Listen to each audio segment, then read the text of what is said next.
At East Tennessee Children's Hospital, we know that time is precious, but some times are better than others.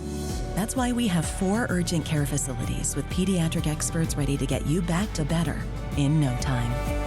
Well, it sure turned out to be an absolutely beautiful Saturday. From here on out, the wind's going to start to back off. We got a weak little wave moving its way on through. That's going to bring us some increasing mid to high level clouds overnight tonight, but it's going to make for a nice mild start to our Sunday.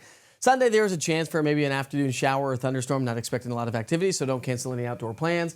But Monday through Wednesday, we're talking about the risk for strong to severe thunderstorms to kind of ramp back up across the area, and that's going to bring us locally heavy rainfall. So we are talking more rainfall here for the upcoming week before some gorgeous weather settles on in for our Thursday and Friday. I've got your 7-day forecast coming up here in just a few minutes. Morning lows on Sunday are going to dip down into the 50s and 60s, so a nice, comfortable start.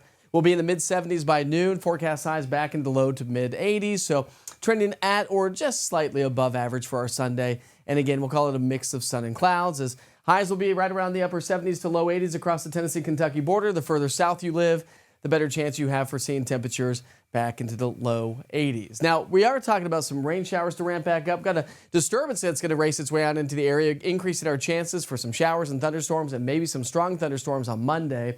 Tuesday night and Wednesday, we have another risk for some strong to severe thunderstorms.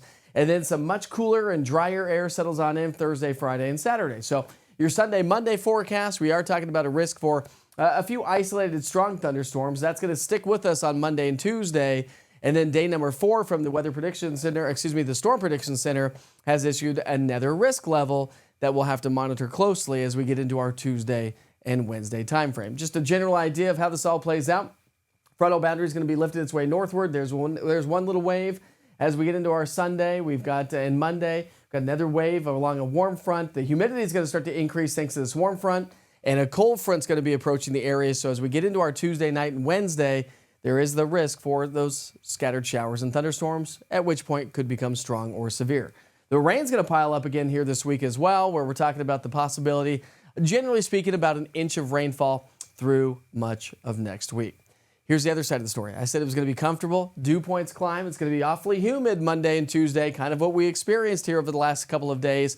But back behind our Tuesday, Wednesday cold front, pleasant air starts to settle its way on in. It's going to feel absolutely amazing. Not just the humidity dropping, but the temperatures are going to be dropping as well. Before we get there, we'll be in the low to mid 80s all the way through Tuesday, mid 70s on Wednesday. Thursday, Friday, we're talking upper 60s to low 70s. And look at those morning lows on Friday. We could have low temperatures in the 30s and low 40s. So definitely some cooler, rather chillier, but yet refreshing weather is on the way. All right, we sure hope you have a great day. Don't forget, Wake Up with Witcher starts off at 7 o'clock in the morning on Sunday to help get you and your family off to work, church, or just those outdoor plans. We'll see you then.